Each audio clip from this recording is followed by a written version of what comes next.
Hi there, it's your friend Phil, project management trainer and coach. I've heard so many different stories over the past week of students who are finding it hard to stay on the horse and ride it all the way to the finish. What I really mean is people who say, I started off on the PMP, but then I was never able to complete it, or I've been trying to do this for the past 1 year, 2 years. What are some of the ways that you can get certified as soon as possible without having sleepless nights? It's simple. Training. Now that sounds so obvious. Training. But I'm not talking about PMP training. I'm talking about you training yourself to stay focused, to stay in the zone. And I know it's absolutely possible because I have been through not only the PMP experience, but I've been through the experience of studying certain subject matter and staying in the zone of it. When you stay in the zone, it means that you push yourself into a deliberate pattern of getting tooled up and wired in a particular subject. By tooled up and wired, by the way, I don't mean wrapping a bunch of wires around your head or lugging about a bunch of tools. I mean actually using knowledge as a tool. Using knowledge as a way of getting you rewired and focused, refocused in your project management.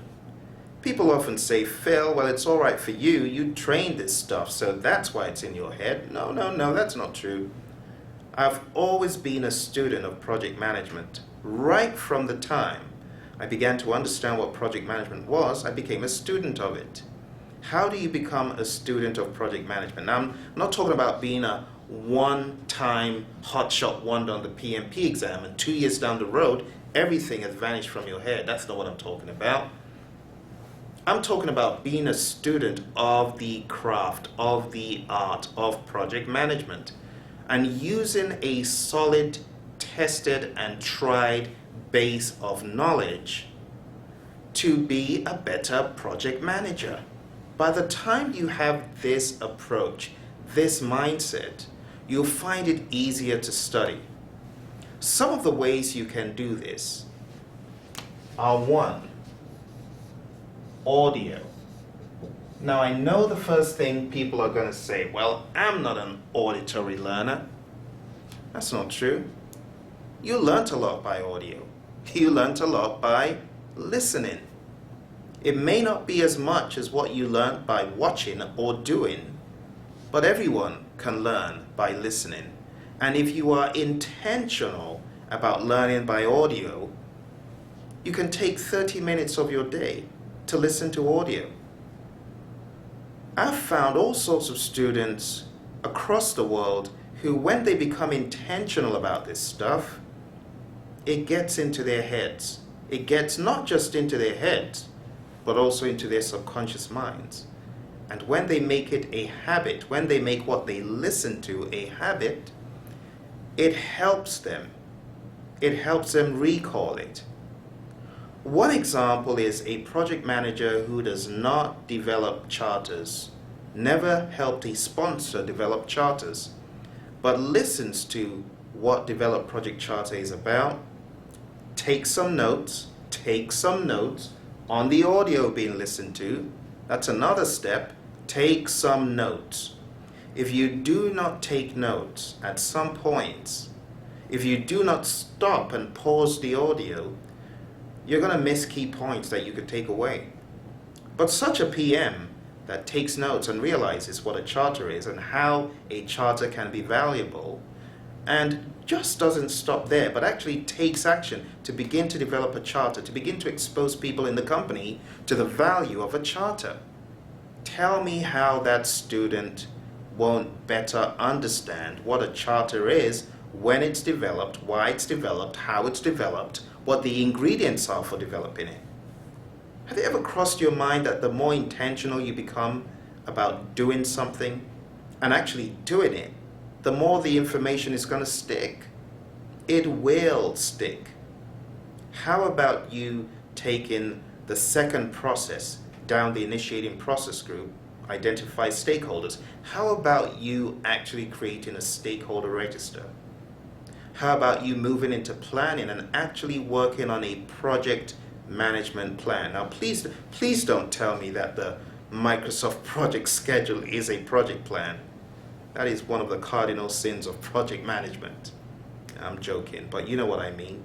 You know what a project management plan is. How about developing a plan from start to end, even if it's a 2 or 3 pager, but have a plan that accounts for all the subsidiary plans: scope, time, cost, risk, HR communications, procurement, stakeholders, what have you. How about going that extra mile? How about making it pragmatic?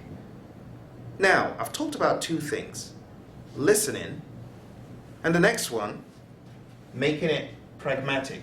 Make it pragmatic.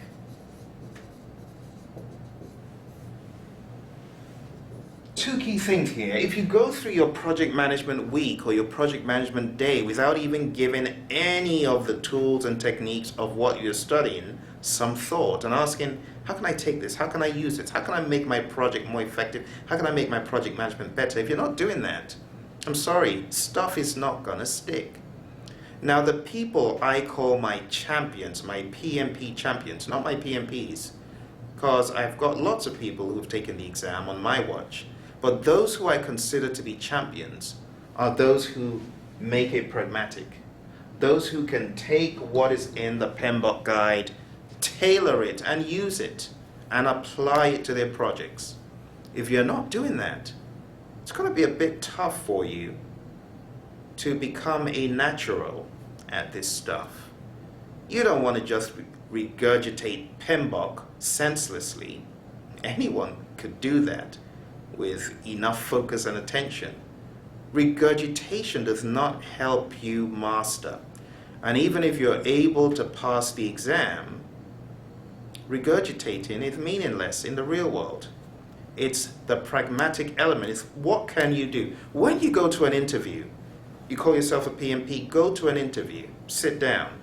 When you have a discussion with a real project manager, who doesn't even need to be a PMP, by the way, you very quickly realize if your PMP study, if your PMP cert really means anything. I very quickly found that out. I had an interview at US Airways. The fellow, Jim, who interviewed me, was not a PMP, but boy, oh boy, did he know his project management. And was I grilled when I went for that interview. But it made me realize that in order to make project management pragmatic, it's not just about being certified, it's about being intentional and being deliberate, which takes me to a third point. You need to be intentional about your application of this stuff to your project management. I'm telling you, if you listen and you make it pragmatic and you are intentional about applying what you have studied, you will very quickly find yourself becoming a grand master of the puzzle. Well, maybe it's not even a puzzle. Maybe it's just a way of life. I tell my students the PMBOK guide is just common sense put together in an intentional way to help you on your projects, to help you transfer knowledge, to expose you to project management. That's all it is. So don't make it into what it's not. The PMBOK guide is not beyond your tolerance for ambiguity. It's not beyond your mental capacity. You need to have a different mindset and approach towards this whole PMBOK guide, PMP thing, whatever certification you're studying. Bear in mind the knowledge is what is going to make you different, not the cert. Anyone can have the 3 letters behind their name. But when you make it practical and pragmatic, even before you take the exam, that is when it becomes second nature to you. The terms that people moan about and complain about, risk management, expected monetary value, decision tree analysis, risk scores, probability and impact matrices, and what have you, those things, they're not far-fetched. They're easy to apply to your project. They're easy to understand if only you would consider. Earned value management. How about taking it a step further and actually applying earned value on your projects. How about taking one project, just humor yourself for a change, and take this whole earned value dogma and apply it to one or two projects? How easy is it to do that? It's easy. It's your project. You determine the level, you determine the number of milestones you want to break your project down into, or however you want to apportion the percent complete. However you want to categorize what exactly is earned value and how will it be earned on this particular project. When you do things like that, it becomes more real to you. You can study on planes, listen to audio, but if you don't follow through by making it pragmatic and being intentional about so doing, you're going to become a bit frustrated. One of the things that really helped me in the time management area was the fact that I had a lot of time management experience. I had been able to work on project, develop schedules. That was one area I most certainly didn't find hard. Now, when it came to cost, I really hadn't worked with earned value, but I tried to make it pragmatic. I tried to think about how I could apply it to what I was working on. And that's exactly what you need to do. I'm telling you, you can get certified sooner than you think, but be a little bit more deliberate. The final thing is the obvious. Now, I talked about training yourself to being pragmatic and to staying on it. One last thing is watch and learn. What do I mean by watch and learn? By watch and learn, I mean exactly what I said. Watch other people use these tools, these methods, these formulas, and learn what they're doing. If you are not signed up for a very good project management course or a PMP exam course, I don't really like the term boot camp because it's very often misunderstood, even though we do boot camps.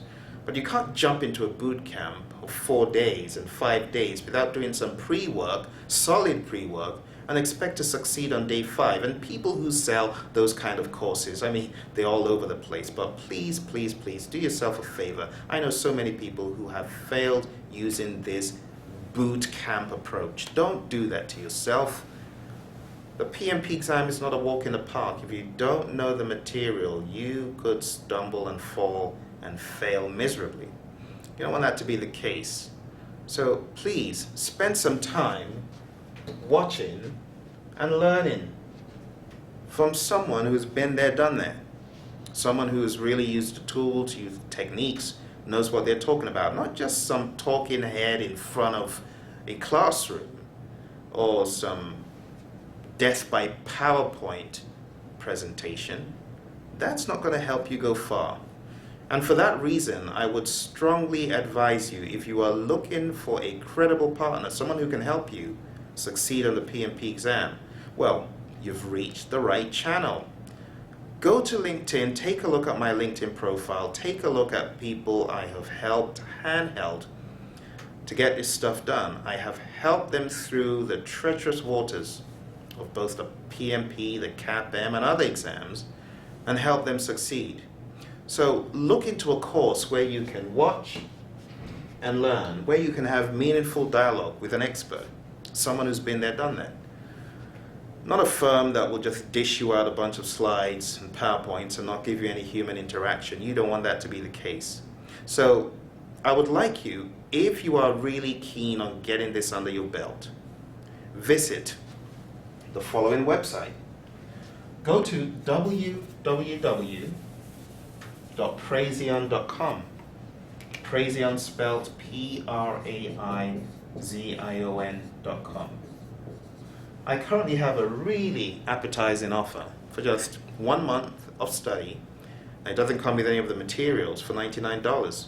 That's if you have the PMBOK guide and your materials. But if you do need materials, the 3-month options for as low as $350 at the moment, subject to change, of course. So come on board with a team that can help you. Come on board with people who are hungry for you to succeed. so that you can grow your company and add value to those around you in great project management. But it's not in the three letters. Don't get me wrong at all. It's not in the three letters. It's in what you can do with the power of practiced, demonstrated, and applied knowledge. That is really what it all rests on. I wish you all the best in your project management endeavors, and I look forward to seeing you in one of our courses, either on site or online. Speak to you soon.